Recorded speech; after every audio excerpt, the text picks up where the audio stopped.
Hi everyone, and welcome back to the Shack for part 2 of our Amstrad CPC series, focusing at the moment on this somewhat dirty but nevertheless seemingly working 464. It needs a bit of love and a good clean. It won't load from the inbuilt data recorder, so we need to give that some attention, and I'd like to examine alternate storage solutions, as these cassettes aren't getting any less fragile as time goes on. So lots to do, let's crack on.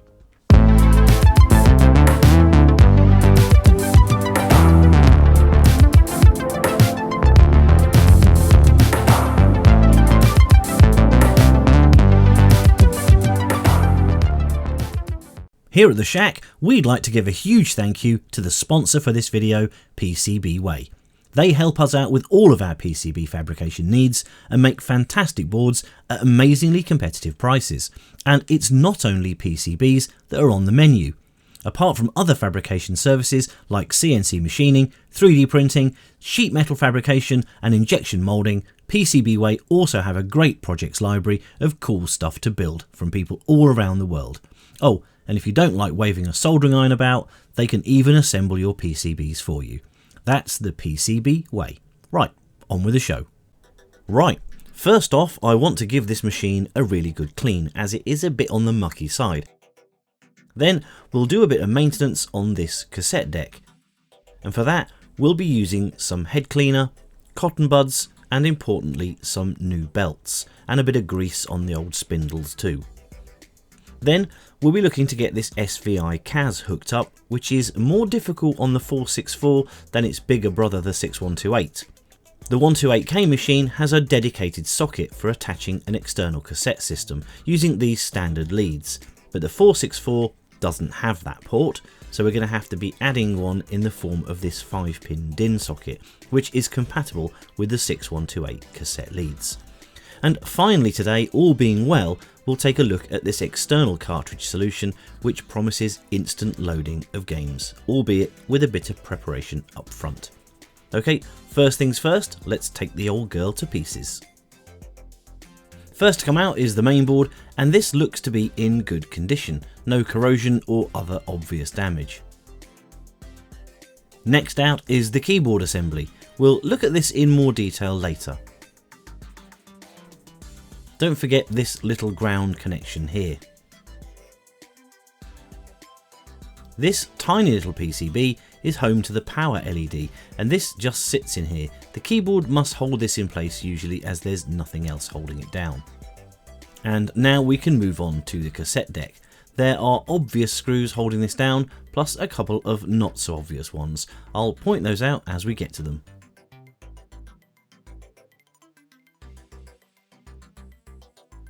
To remove the cassette deck, we also need to remove the power switch.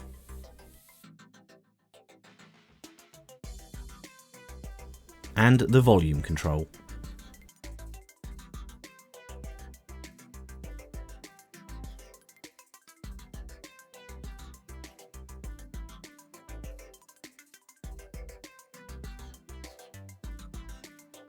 Here's the first of those hidden screws. It's way down in there. And the last one is tucked under the wires over here. Then out she pops, or rather no she doesn't. The speaker is attached to this unit too, so I'll have to gently prise that out of its holder first. And now the unit can be fully removed.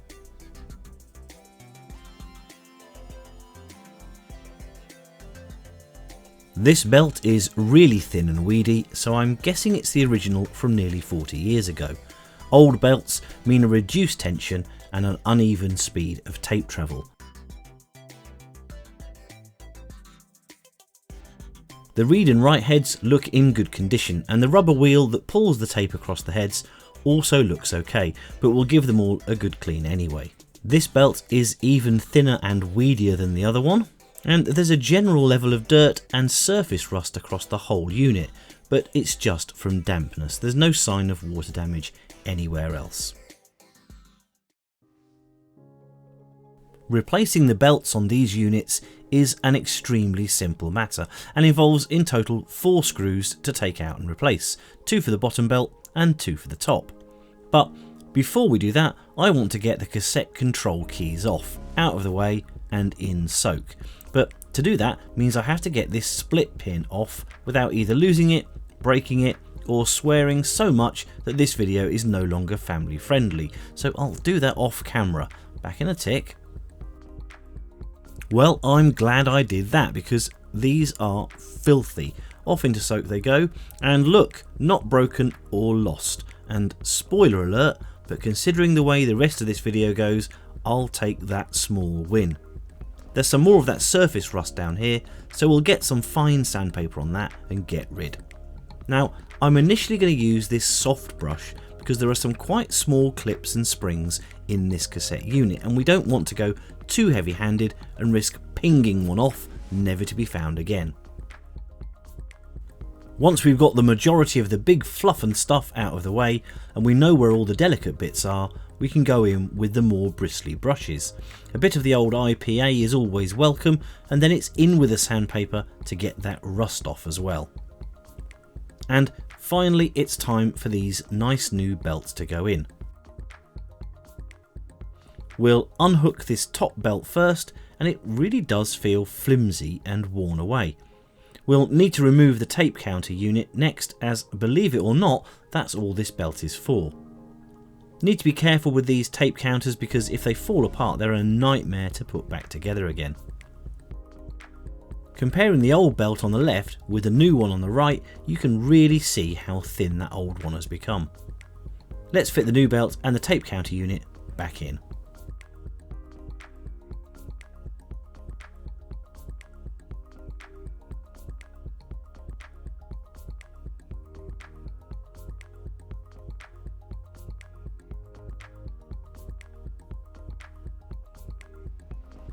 Now that feels much better and has a lot more tension and grip. One down, one to go. The bottom belt is the one that drives the main mechanism from the motor, so it's really important that this belt has good grip and good tension, or we're going to get nasty uneven tape travel or even skipping if the belt slips. There are two screws we need to remove. One is on the top of this metal bracket and the other is on the side of the unit. Being careful not to dislodge the spring, we'll move this bracket to one side so we can get to the belt. Out with the old and in with the new.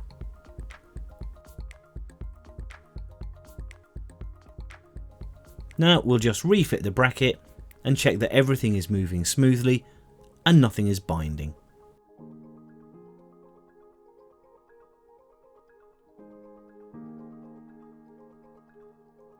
Time to give the read and write heads a good clean using head cleaning fluid. Yep, that's what it's called. Don't ask me what it exactly is, probably just an alcohol based solution, but it seems to do the trick.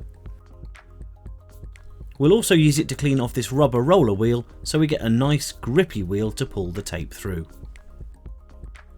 Another general once over with the cleaning brushes and cotton buds and a quick glob of grease on the spindles, and we're ready to turn our attention to the keyboard. Now I only discovered this after I was putting the keyboard back together again, but it's much easier to remove the keys once the keyboard unit is fully disassembled, as you can more easily get the metal stabilisation bars detached on the larger keys and the spacebar. Fortunately I didn't break anything here, but quite easily could have.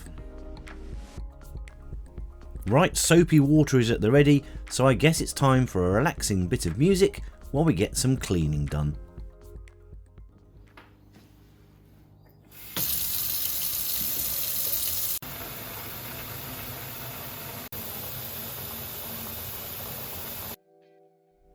And I'll be using this lovely new tea towel.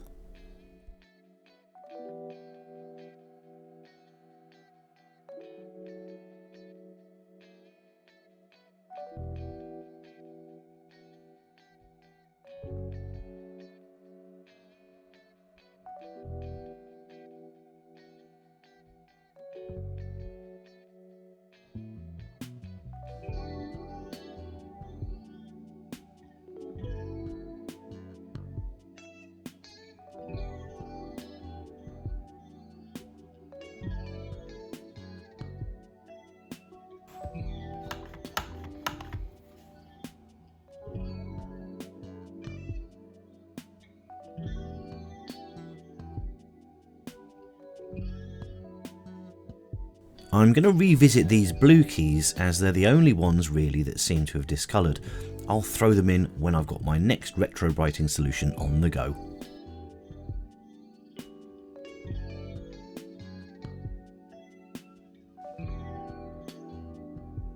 Now I can't be bothered to go through all that putting it back together nonsense, so let's use some magic.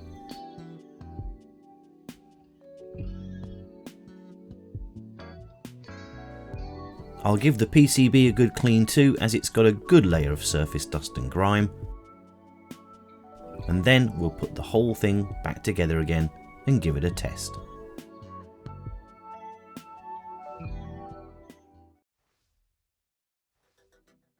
Okay, with the machine all put back together, let's see if this cassette unit wants to play ball now. I fancy a little look at Amsoft's Harrier Attack, which is, if I recall, a terrible game, but we just want to see if it loads. Fingers crossed.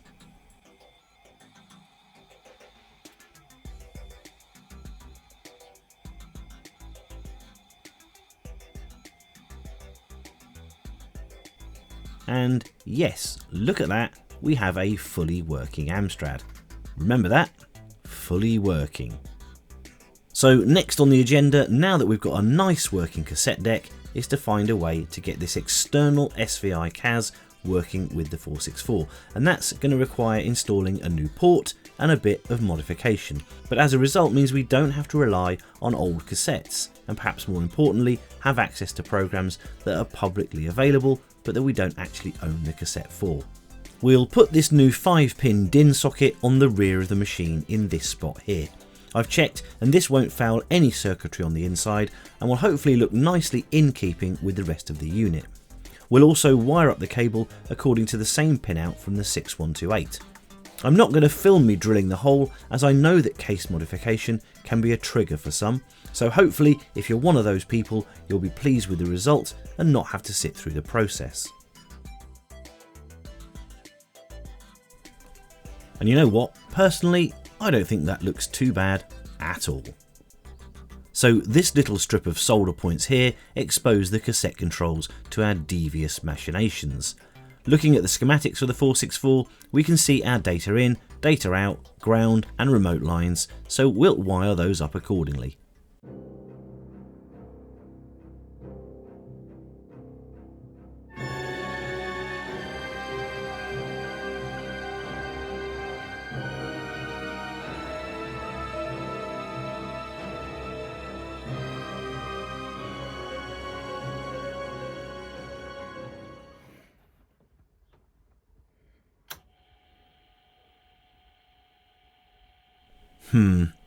Can't help but think this is a backward step.